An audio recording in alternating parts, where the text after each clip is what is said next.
Olá, tudo bem? Seja muito bem-vindo ao Arena do Futuro de hoje. O tema de hoje é simplesmente maravilhoso. Prepare o seu coração e pegue a sua Bíblia. Mas antes de abrirmos a Bíblia, eu quero convidá-lo a acompanhar todas as mensagens diárias no nosso Facebook. Não somente acompanhe, como também compartilhe, passe para outras pessoas. É só entrar lá, facebook.com/Arena do Futuro. E também o nosso Twitter, com mensagens diárias também. É @Arena do Futuro. O nosso blog, você entra novotempo.com/Arena do Futuro. Temos um blog com mais vídeos, mais mensagens que enriquecerão a sua vida espiritual. E também nosso programa oferece um curso bíblico. O curso bíblico que nós oferecemos é através de um DVD, esse DVD chamado A Última Esperança. Esse DVD foi gravado em Israel, especialmente ali na Terra Santa, foi gravado também na Turquia, nas 7 igrejas do Apocalipse. Nós também gravamos na ilha de Patmos, na Grécia, fomos a Roma, na Itália, onde gravamos ali no Coliseu Romano, gravamos ali no Monte Palatino, gravamos em vários lugares históricos. E finalmente terminamos as gravações nos Estados Unidos. Todo esse material, com essa riqueza cultural e espiritual, nós oferecemos gratuitamente para você. Então, é só ligar para cá ou mandar um e-mail e nós enviaremos com muita alegria esse DVD para você fazer um curso bíblico e conhecer melhor a palavra de Deus.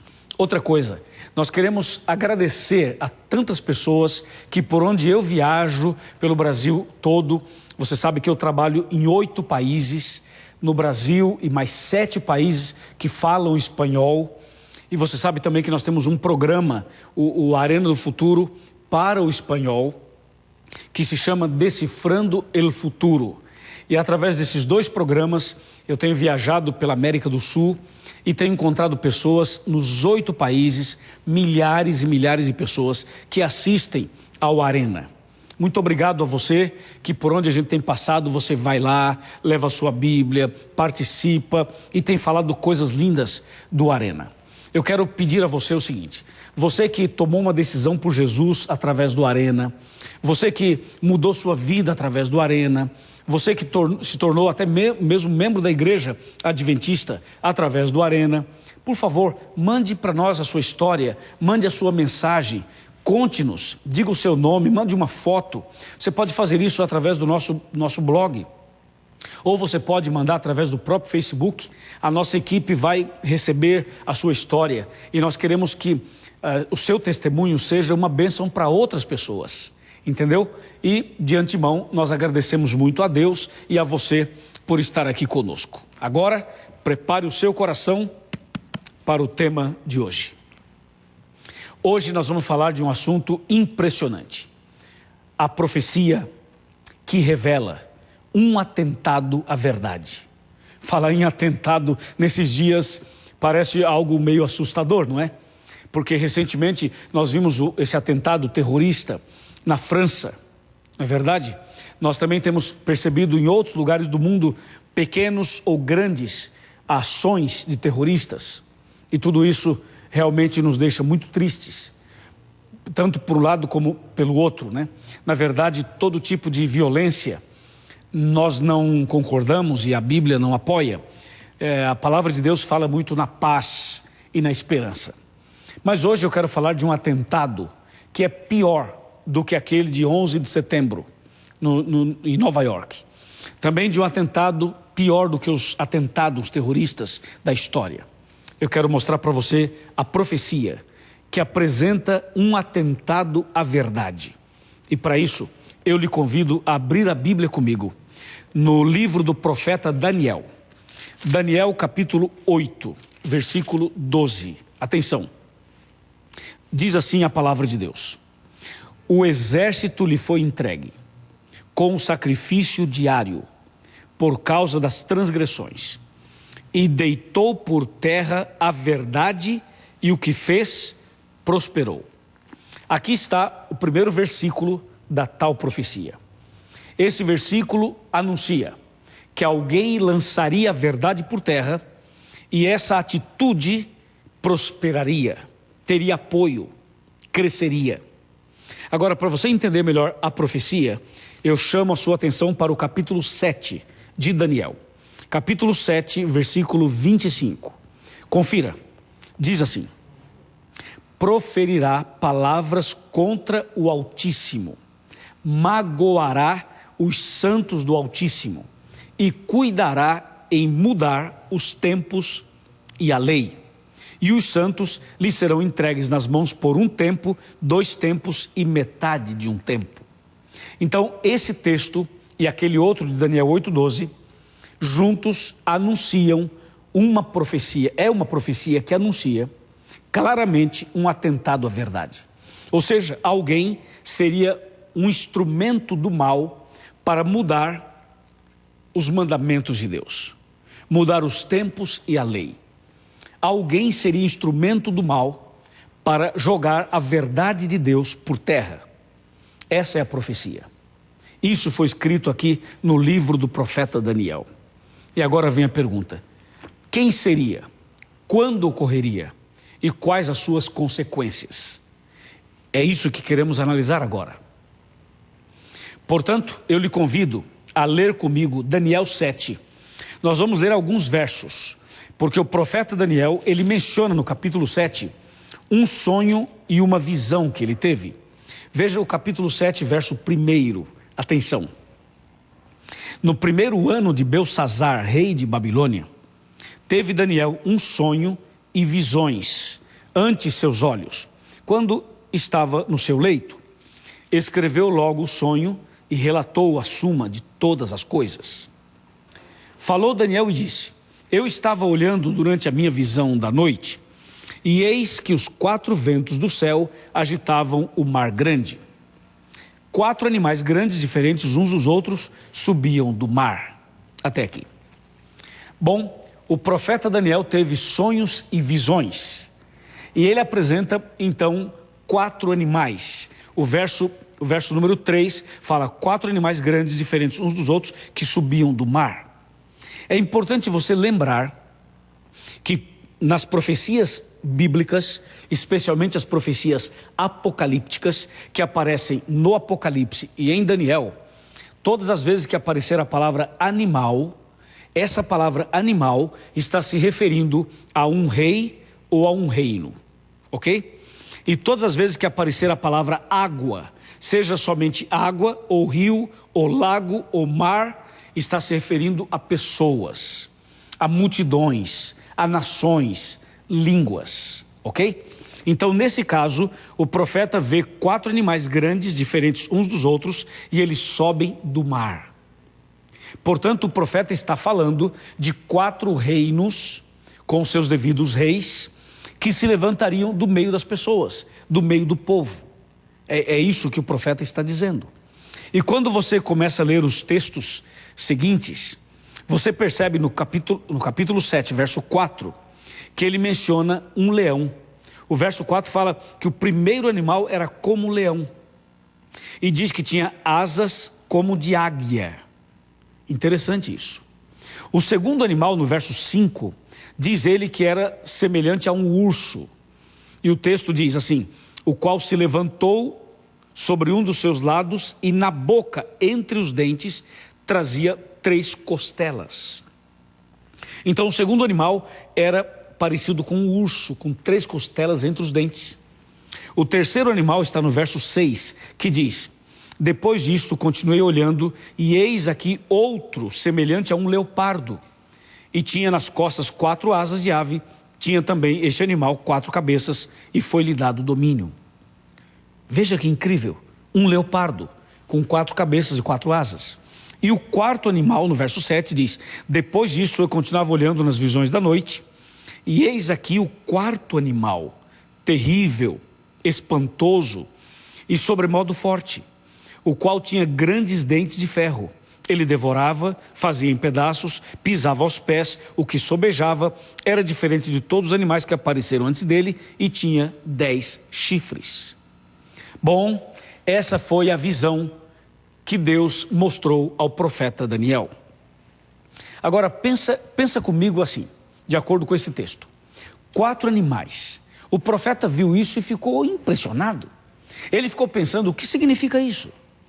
O próprio profeta não entendeu a princípio. Então, a Bíblia Sagrada menciona o que significa tudo isso. Veja só, Daniel 7, versículo 15. 7:15. Fala assim: quanto a mim, Daniel, o meu espírito ficou alarmado dentro de mim, e as visões da minha cabeça me perturbaram. Percebeu? O próprio profeta ficou perturbado, incomodado com aquilo. Veja agora o que diz o verso 16. Cheguei-me a um dos que estavam perto e lhe pedi a verdade acerca de tudo isto. Assim ele me disse e me fez saber a interpretação das coisas. Veja agora o verso 17, agora começa a revelação, a interpretação. Estes grandes animais que são quatro reis que se levantarão da terra. Viu como a Bíblia é impressionante? Viu como é uma delícia estudar a Bíblia? Porque o próprio texto esclarece o que a gente não estava entendendo. Ele está dizendo, o profeta está dizendo, de acordo com a revelação que lhe foi dada, que os quatro animais que ele viu na visão representam quatro reis, ou quatro reinos. Só para adiantar, você que acompanha o Arena constantemente, em um dos programas passados, nós estudamos aqui Daniel 2, não sei se você está lembrado. E Daniel 2 apresenta uma estátua. E essa estátua tem quatro partes: ouro, prata, bronze e ferro. Então, Daniel 7 tem o mesmo significado daqueles quatro metais da estátua de Daniel capítulo 2. Nesse caso, esses quatro animais, eles representam quatro reis, ou quatro reinos, porque todo reino tem um rei e todo rei tem o seu reino. Então, analisando os quatro animais, fica bem fácil de entender, porque a história comprova aquilo que a Bíblia diz. E nós sabemos que o nosso mundo, ele foi dominado por quatro grandes nações, quatro impérios. E o primeiro deles foi Babilônia, o segundo, o Império Medo-Persa, o terceiro, a Grécia, e o quarto, o Império Romano. Esses quatro animais de Daniel 7 representam exatamente esses quatro impérios.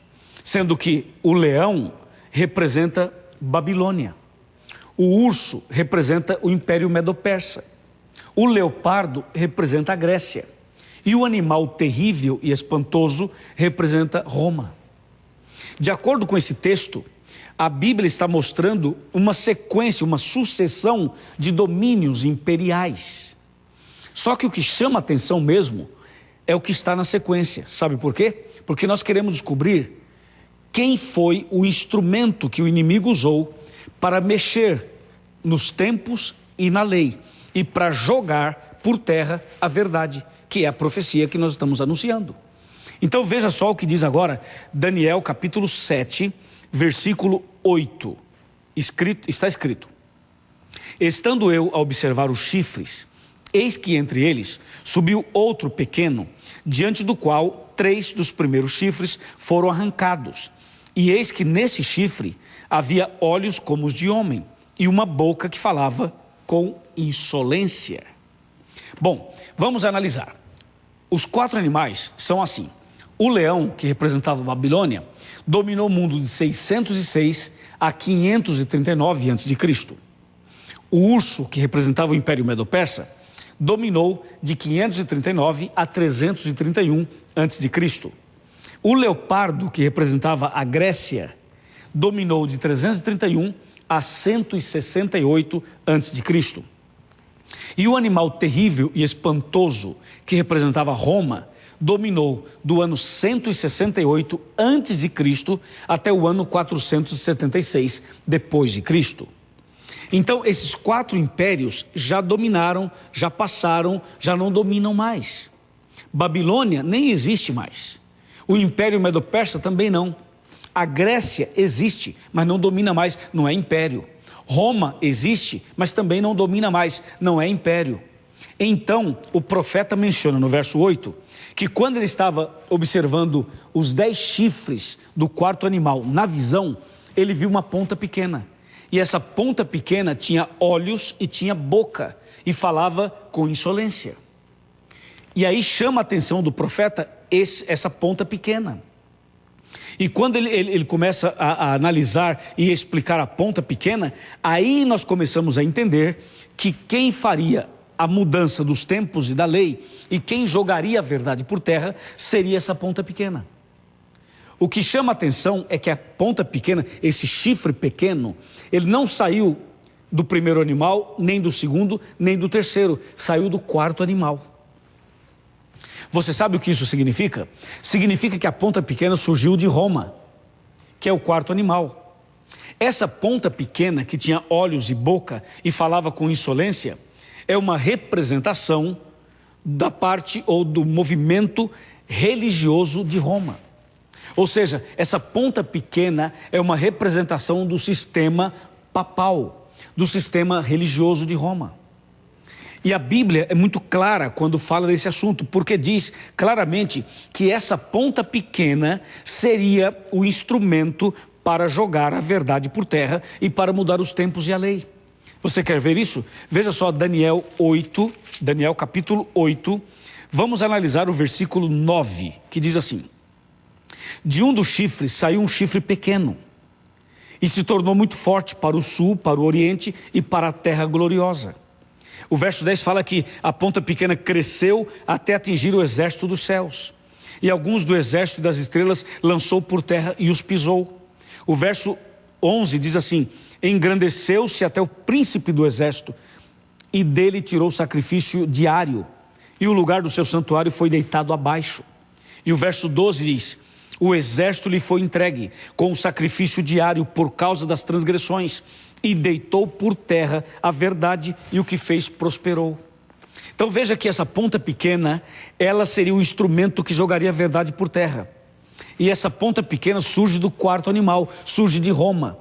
Quando Roma perde o seu poder imperial no ano 476 depois de Cristo, alguns anos depois surge uma potência religiosa em Roma, um poder que dominaria, o poder papal, que começa o seu domínio, a sua força, no ano 538 depois de Cristo. E essa supremacia papal levou a liderança, esse poder, a mudar algumas coisas e pisotear outras. Por exemplo, a Bíblia diz que essa ponta pequena seria um instrumento para mudar os tempos e a lei, e que as pessoas, os servos de Deus, seriam entregues nas mãos desse poder por um tempo, 2 tempos e metade de um tempo. Quando você analisa esse um tempo, esses 3 tempos e meio dentro do contexto profético, você vai descobrir que os 3 tempos e meio são os 1260 dias que aparecem em Apocalipse 12, verso 6.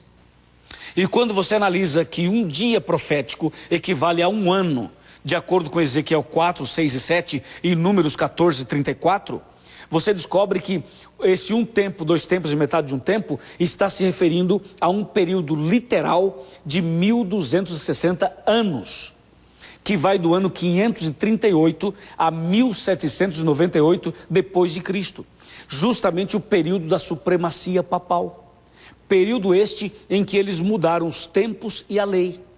Quando a Bíblia fala dos tempos, está se referindo ao calendário. Eles mexeram no calendário. E quando fala assim, a lei, mudaria a lei, significa os 10 mandamentos. Quando você pega a Bíblia Sagrada e o catecismo romano, e você compara os 10 mandamentos da Bíblia com os 10 mandamentos do catecismo, você vai tomar um susto. Vai perceber que o segundo mandamento, que fala das imagens, ele foi totalmente tirado. E vai perceber que o 10º mandamento foi dividido em 2 para suprir essa brecha do segundo mandamento que foi tirado. E aí você vai para o 4º mandamento, que fala sobre a guarda do sábado. E vai ver que no catecismo eles tiraram o mandamento do sábado e colocaram o mandamento do domingo. Então, de fato, cumpriu a profecia de Daniel 7:25, quando diz que eles mudariam os tempos e a lei. Isso ocorreu, isso é fato. Qualquer pessoa que estuda o ensino fundamental, o ensino médio, aprende isso na escola. A Bíblia Sagrada continua falando, porque Daniel 8:12 fala que lançaria a verdade por terra. Se você analisar as verdades bíblicas, você vai perceber que os homens mexeram nessas verdades. Se eu mencionar para você, por exemplo, a base, as 5 colunas da verdade básicas, você vai analisar uma a uma e vai perceber que realmente eles mexeram na verdade. E as verdades de Deus foram totalmente ignoradas, pisadas, lançadas por terra. É isso. Hoje, infelizmente, muitas pessoas, mas muita gente não conhece as verdades da Bíblia. Muitas pessoas que são inclusive evangélicas não conhecem a Bíblia. Então, o ser humano não conhece as verdades bíblicas porque essas verdades foram atacadas, agredidas, alteradas, adulteradas e pouco a pouco eles foram mesclando alguma verdade com alguma mentira. Essa foi uma estratégia bem diabólica, porque ele não colocou a mentira de maneira explícita, totalmente. Em alguns casos sim, em outros não. Então o inimigo ele misturou a verdade com a mentira, o certo com o errado, justamente para criar um engano. Então as pessoas olham para certos ensinamentos e as pessoas são levadas a pensar o seguinte: ah, que lindo, isso é bonito, olha, está até na Bíblia. Mas tome cuidado, porque o engano é tão bem elaborado, a obra do mal é tão bem feita, que ele mistura o certo com o errado. Bate tudo no liquidificador, coloca lá num copo e dá para você beber. E você está tomando desse cálice. Você está bebendo desses ensinamentos, dessas doutrinas que são adulteradas. Isso é um perigo. Você pode estar sendo preparado para a perdição e não para a salvação. Por isso que o atentado à verdade é mais grave do que qualquer outro atentado. Porque os atentados que nós temos visto por aí, eles matam as pessoas, essa primeira morte, atinge um prédio, mata ser humano, ok. Mas o atentado à verdade vai levar as pessoas a perderem a vida eterna, que é muito mais sério, que é muito mais grave. Por isso eu quero convocar você a estudar a Bíblia. Por que você não estuda a Bíblia? Por que você não dedica tempo, pega uma caneta, pega uma régua, pega um dicionário? Por que você não tira um tempo por dia ou por semana para estudar a Bíblia? Por que às vezes você gasta 2 horas vendo um filme, ou 2 horas vendo outros programas de televisão, ou na internet, ou sei lá onde, e quando deveria gastar um tempo para ler a Bíblia, você não tem? Está cansado, está tarde, não tem ânimo. Sabe por que as pessoas não estudam a Bíblia? Porque o inimigo não quer que as pessoas leiam a Bíblia. E ele vai lutar para você não ler a Bíblia. Entendeu? É mais fácil ficar ouvindo um, ouvindo o outro. Mas você precisa estudar a Bíblia, meu amigo. Porque é somente através do estudo bíblico que você vai começar a entender o plano de Deus. E através do estudo da Bíblia você vai conhecer a verdade. E aí vai cumprir Daniel 8:32 na tua vida, que diz assim: e conhecereis a verdade, e a verdade vos libertará. Amém? Sabe que eu fico muito preocupado quando eu vejo certas pessoas por aí tentando ensinar a Bíblia, mas eles misturam tudo. Misturam o certo com o errado, tiram o texto fora do contexto, criam um pretexto, um problema e tentam ensinar o que Deus não ensinou. Devemos orar uns pelos outros, é claro, mas você que está me assistindo agora, atenção, é somente a Bíblia, a palavra de Deus, para mostrar o caminho certo. Amém? Então agora que você já entendeu isso daqui, eu quero convidar você a sentar comigo para eu ler um versículo mais e para mostrar o ponto final desse tema tão importante. Vamos sentar aqui e vamos conversar olho no olho, de coração para coração. Você que está me assistindo, que é um pastor evangélico, você que é um sacerdote, um padre da Igreja Católica, eu sei que tem um padre me assistindo, eu sei também que tem um pastor me assistindo, eu sei que tem um líder religioso me assistindo, eu sei que tem pessoas que acreditam no que eu estou lendo na Bíblia e pessoas que não acreditam. Não importa, meu amigo, não importa. Eu sou pastor igual você. E você talvez seja um padre, um sacerdote. Jesus ama você. Jesus ama a sua igreja. Jesus ama o seu rebanho. Jesus nos ama também. Então vamos ser bem sinceros. A Bíblia diz aqui em Isaías 58:12, sabe o que diz a Bíblia? Isaías 58, versículo 12, olha só o que diz aqui. Isaías 58, versículo 12, presta atenção. Os teus filhos edificarão as antigas ruínas, levantarás os fundamentos de muitas gerações, e será chamado reparador de brechas, restaurador de veredas, para que o país se torne habitável. Sabe o que Deus está dizendo aqui? Está dizendo que Ele quer restaurar as verdades na sua vida. Ele quer restaurar em você a imagem e a semelhança de Deus. Ele quer restaurar sua vida, seu coração, sua esperança, entendeu? Ele quer dar a você uma visão nova, uma experiência nova. Ele quer escrever sua história de novo. Ele quer que você recomece. Eu sei que no fundo você não está satisfeito com aquilo que você tem vivido. Então não tenha medo de começar de novo. Não tenha vergonha de assumir e dizer o seguinte: pastor, eu quero começar tudo de novo. Jesus está esperando uma atitude de humildade da sua parte, para que você realmente se levante em nome do Senhor e diga: Senhor Deus, eu quero seguir o que está na Bíblia. Chega de seguir as tradições humanas. Chega, eu quero seguir a Bíblia. E se você quer fazer isso, se você quer dar esse passo de fé, se você quer a verdade restaurada no seu coração, eu vou orar por você. E depois da oração, procure a Igreja Adventista do Sétimo Dia. Vá até lá, fale sobre o programa, fale sobre o que aconteceu e diga que você é meu convidado especial. Tá bom? Parabéns. Feche os seus olhos, curve a sua cabeça, vamos orar. Santíssimo Deus, Pai Todo-Poderoso, louvado seja o teu nome. Obrigado, Senhor, por essa mensagem. A profecia revelou um atentado à verdade. Isso aconteceu já no passado, especialmente no ano 321. Mas hoje, a promessa é restaurar em nós essa verdade. Por isso, Senhor, eu entrego em tuas mãos este homem, essa mulher, esse líder religioso, essa pessoa, para que ela comece hoje uma nova vida. Eu a entrego nas tuas mãos, em nome de Jesus. Amém.